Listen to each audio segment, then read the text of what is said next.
I'm going to resume this 4v4 battle on Arcole, and this is just a look across the main central bridge, which is currently defended by only one GB unit there.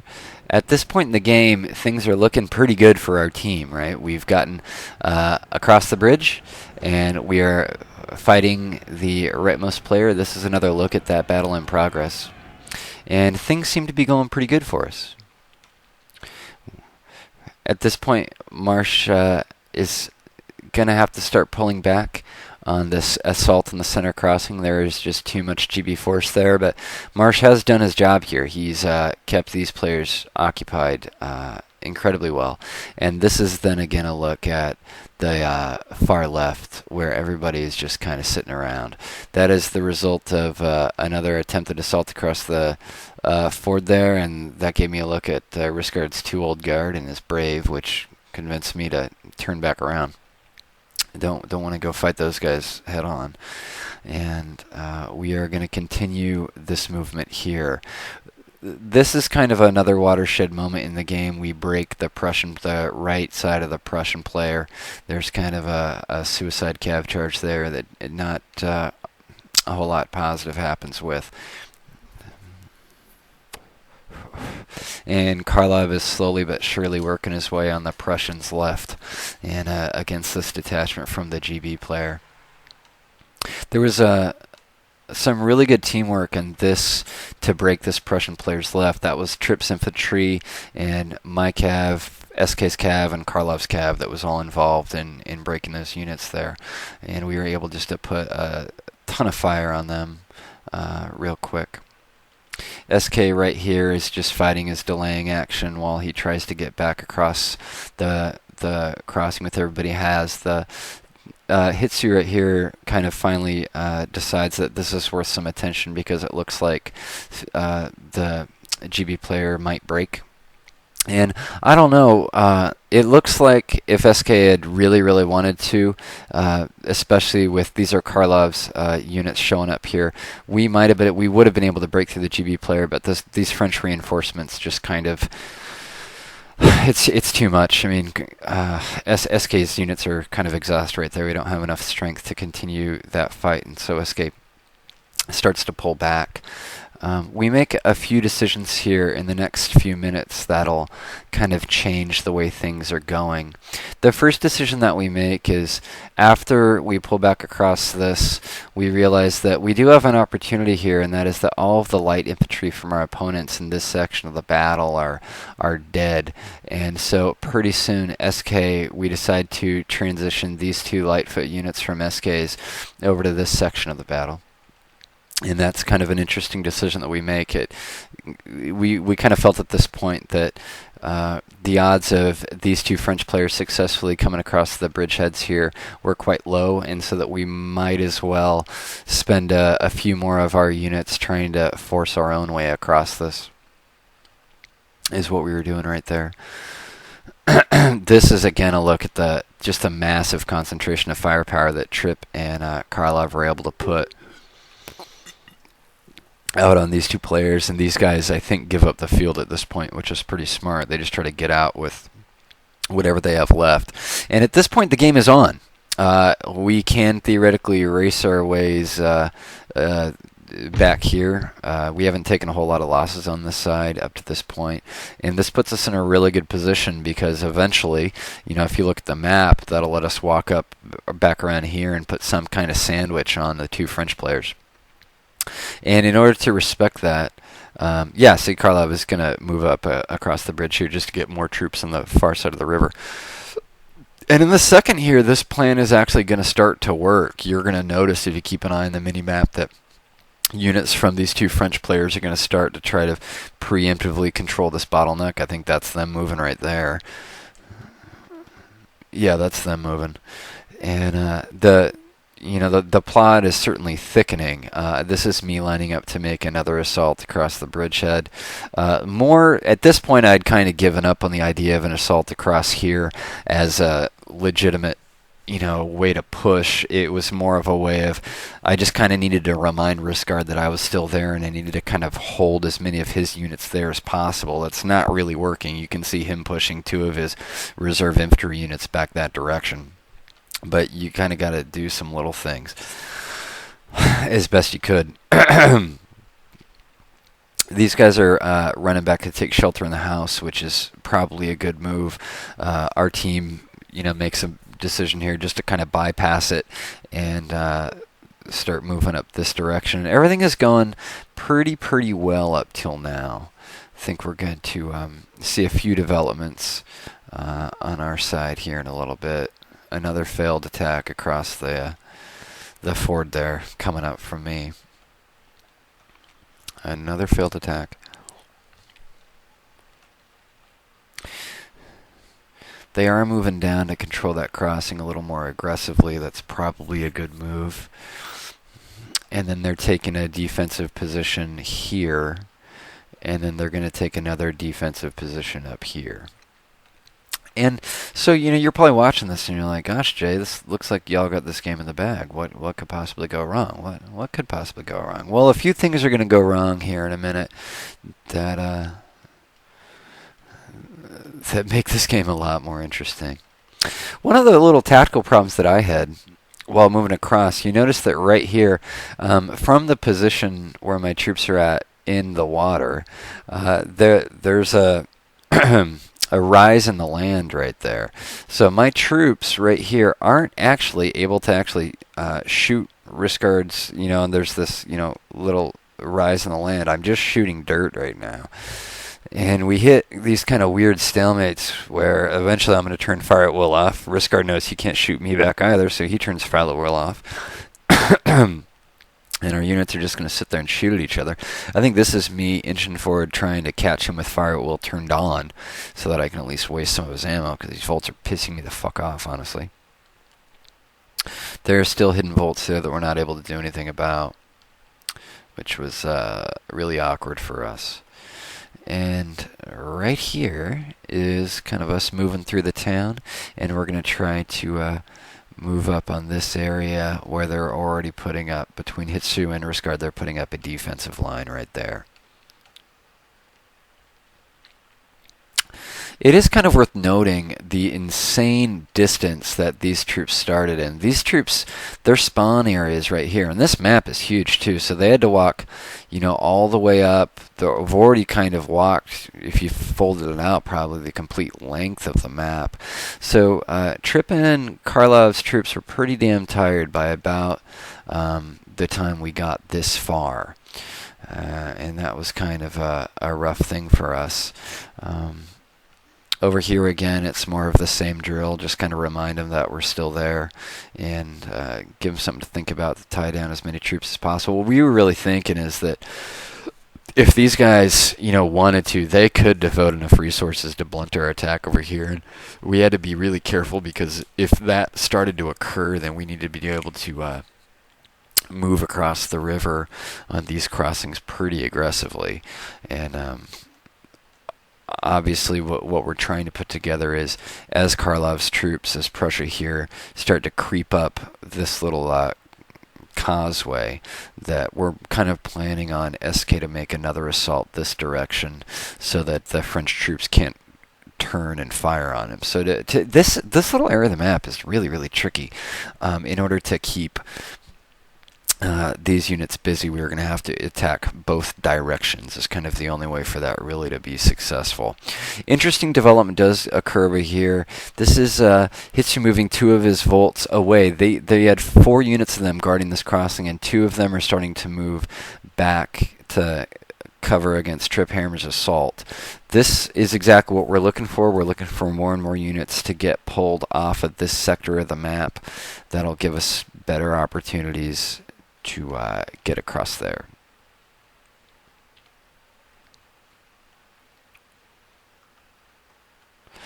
And there is a small lull in the fighting while these units have to get up there and rested. Like, that unit's like exhausted, so these units are going to take some time. Again, exploiting the use of the 125 units. I'm starting to think that 125s are more and more valuable in this map. The experience that Well, Karlov's units were better at it than mine were, obviously. We do have a real danger here in that all of Karlov's troops are tired or exhausted somewhere in there, and all of these units that he's going to be fighting are obviously fresh. We do make a decision right here. You see SK's 2 light infantry units moving. These are the light infantry units that we decided to push up and to assault this crossing. And so we do ask Karlov to pull back and let those lights get there. So Karlov's advancing here, and we want SK to advance here. What we would like to have is Karlov pull back and relax a second, give SK's men a chance to get here, and then obviously the benefit of that is that that'll give Karlov's men time to rest. And this is Triphammer's army showing up on this approach. Again, we're going to have to do the same deal. We're going to have to let these troops rest because they're going to be very, very tired. Very, very tired. I'm trying to be a little more aggressive right here, but Riskard this whole game showed great discipline. He just did not fucking budge. There are still 5 units of volts there, and there are still 2 fucking old guard back there. I just couldn't do shit against him. And I kept waiting. I was like, he has to move. He has to move. I mean, at some point he has to move, right? And he never moved. Like, he just never moved. I never got an opportunity to really hurt him at all. And just sat there buying his steaks, doing his job. And I guess you could argue that our 2 armies did a pretty good job of neutralizing each other, but that is pretty much exactly what they did. My rifle unit sort of, well, I guess you'd say I used it improperly, but it really didn't perform as well for me as I would have hoped throughout the course of the game. It did stick around the whole game, so that's good, but it wasn't as positive as I would have hoped. Okay, so what's happened is Hitsu has moved his other 2 volts, so there aren't any volts covering this crossing right now. That's a big deal. And so what happens is I start to move. These are all my line units, I believe, and I'm moving all of my line. Once I see these 2 volts run away from the crossing here, I start to move my line units across, and the game actually starts to get kind of interesting right here. Because SK's got his lights almost in position to assault. Karlov is getting all healed up, so he'll almost be ready to assault. Those are the units in the house that we bypassed. No real interest in assaulting a house. And then I start to move my line up, and then you'll notice what happens is that Hitsu kind of recognizes this, and then he's got, what? Young guard. So he's got a bunch of fucking elites. Although he moves his light infantry away, he does keep 1 light infantry there, but I do kind of convince him that he needs to keep a bunch of his guard units there. Is kind of the best that I can do. So the feint away from the crossing was really just that. As you can see, he's forcing me to pull back. And then we're waiting for Trip to get engaged right here on this far end of the map. And more units are getting pushed that direction. We don't really have a good way for Karlov to assault here. Obviously, it's wider where the opponent is than where he is, so he's going to be at a huge firepower disadvantage while he tries to fight through that section of the map.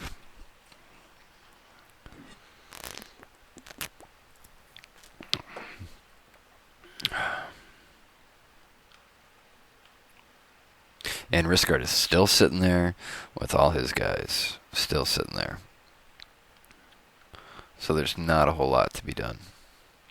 This redeployment of resources is kind of important. Because a really interesting thing happens right now, and this is the first major plot twist of the game, dun dun dun, and that is that SK's game crashes, or SK drops out of the game, and you can see the crazy movement coming from his army.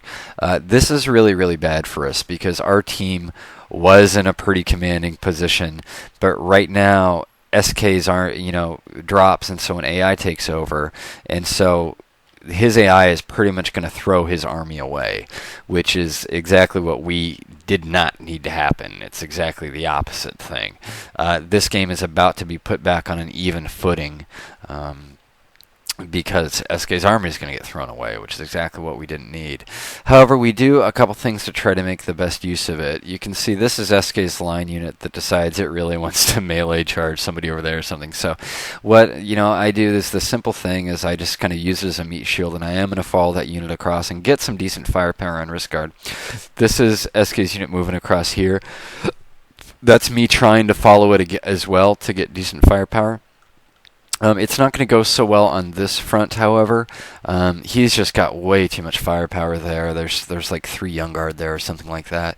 And they're going to wipe out this rogue foot unit before it lets me get any real decent shots on him. I mean, we are going to do some work here, but the thing you want to do, yeah, that's a unit that just suicided across the bridge right there. That's going to get shot to pieces. The thing you want to do, if you do have an AI takeover for one of your partners, you want to try to get as much value out of as you can. Use it as a meat shield or whatever. But it was just really hard to do that in this game. Like Marsh's units are just kind of randomly running around everywhere. I feel really confident that we would have won this game. If this hadn't happened. I mean, the profligate, just complete waste of all of SK's units here. There's really, yeah, see, that's me trying to chase, follow SK across, but I have to withdraw because that fucking Swiss unit is right there. And it was really awkward because I was trying real hard to get some value out of what SK's units were doing, but I just couldn't find a way to do it.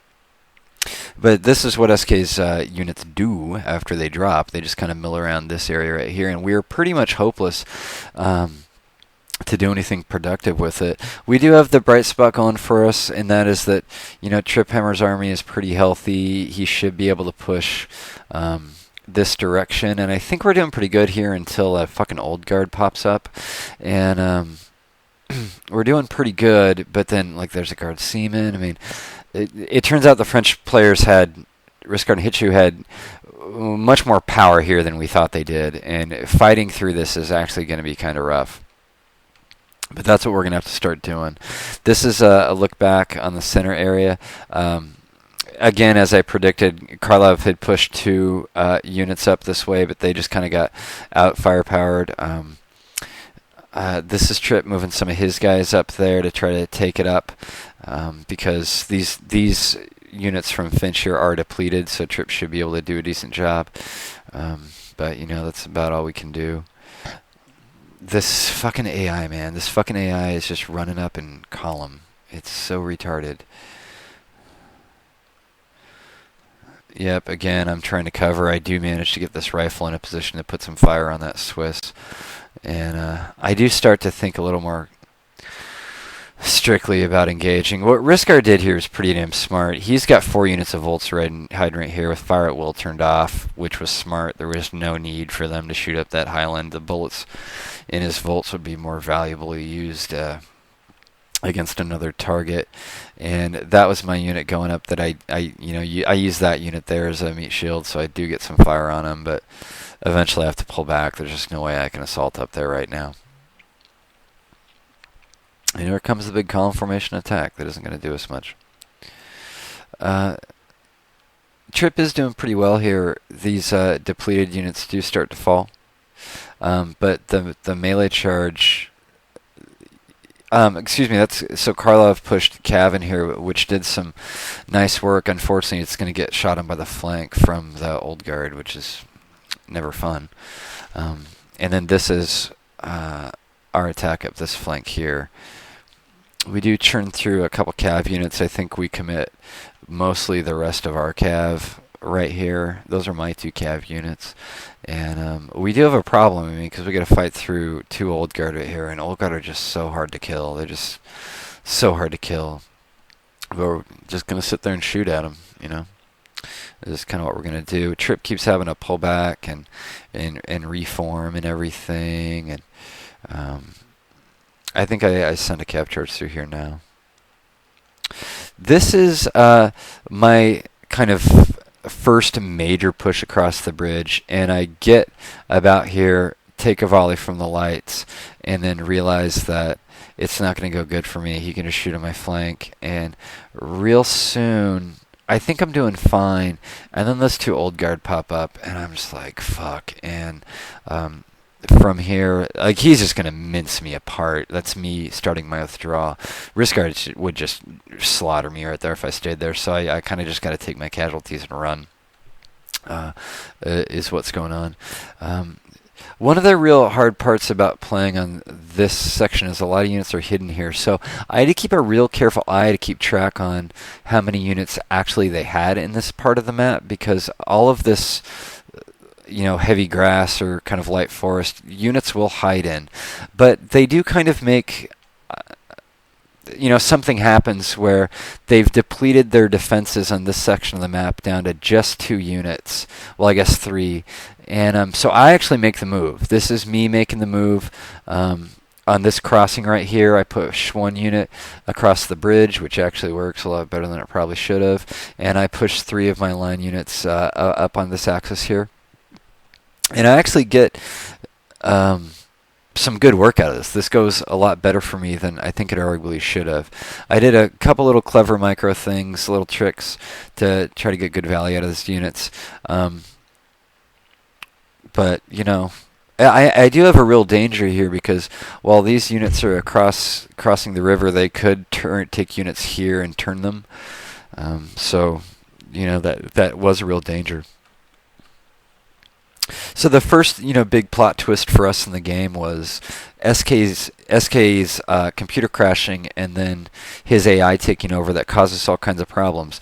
Or did not cause us problems per se, but made us work really, really hard, because we were going to lose about 15 units that we otherwise would have had. But SK's AI is at least doing some simple things for us. It is at least just kind of depleting the French units little by little, and that goes a long way. The second main plot twist of the game for us happens pretty soon here. And this is Trip redeploying. Blah, blah, blah. Let me give you a quick look back over at my assault across the river. Right now I'm just fighting. I've already routed those volts that were there, and right now I'm just fighting against these 2 Young Guard units. Risk Guard, it does still respect my forces over here, so not a whole lot of units are being moved over this direction. This was kind of a danger point for them. It would have been better for them. Well, he's going to do it here in like 30 seconds, but move a unit up on my flank there. Right here, a really terrible thing happens for us. Is this it? I don't think it happens just yet. I get a good charge on that old guard, man. You really, any way you can kill old guard, you got to take it, man. Any way you can kill old guard, you got to take it. This is a look at the center crossing. It's not going that well for us. Well, we're making progress, but it's just so hard to be really, really productive. Karlov has fought a really good fight to get as far as he has. And I make a bit of a breakthrough right here. I route that first Young Guard unit, and that's going to let me move units up on the flank. I believe this causes a bit of a crisis on the other team. Yeah, you see 2 line units are moving over to take up on my crossing force, which is good. But this is going to force me to have to redeploy my lines to meet the threat here. They do have a problem that they don't really have any units in this portion of the field that they can push to blunt my crossing a little bit. And what we were really interested in, the real important part, was this unit right here that's going to get to on the flank here and let us envelop this French player. That was the most important part of this breakthrough for us. Right here, a really bad thing happens. This is the major plot twist part 2, and right here, Triphammer's computer crashes. So this is our second player that has crashed and is now turned over into an AI, and that's really, really bad, because Triphammer had, I guess Marsh had a bunch of guys too, but Triphammer had a bunch of guys. So you can see this just AI totally spazzing out. And at first I was, so it's just Karlov and I who are left, and we were okay through the loss of Marsh. But then when Triphammer dropped, we were just both like, fuck, well, maybe we can pull it off. Maybe we can pull it off, because we thought that maybe Triphammer's AI here could at least fight an attrition game, or if Triphammer's AI could at least kill off these French units there, then that would be fine. It'd be okay if they died right there. But watching it, we were just getting more and more dismayed, because Triphammer's army pretty much chain routes, and it's so frustrating playing it, and all of a sudden it's just me and Karlov left, and we're playing, against two really fucking good players, and they have most of their armies intact, and they're on the other side of the fucking river. So anyway, we do have a couple things going for us. I did get on the flank of this force here, so Karlov's going to be able to envelop, and we are going to be able to surround and destroy these units here. I do have units on the ridge facing this direction, so I'm going to put Riscard in kind of an awkward position, and I am moving a couple more of my line units over. The other good thing going for us is that I actually have a ton of units left. I have 6 line over here that were fresh. They hadn't fired a single shot. And my 5 lights that were a bit depleted just from the skirmish battle with Riss across the river. But you can see this is Trip Hammer's army routing away on us, which was no good. No good at all. We really would have been nice if these units could have taken out some more of the French players. So that's kind of phase 2 of the battle. Phase 2 of the battle is us, fighting this far, and then just our fucking players dropping, man, and just having no real good place to go. No real good place to go. And so that is the end of part 2 of the battle. I'm going to pick you up in part 3.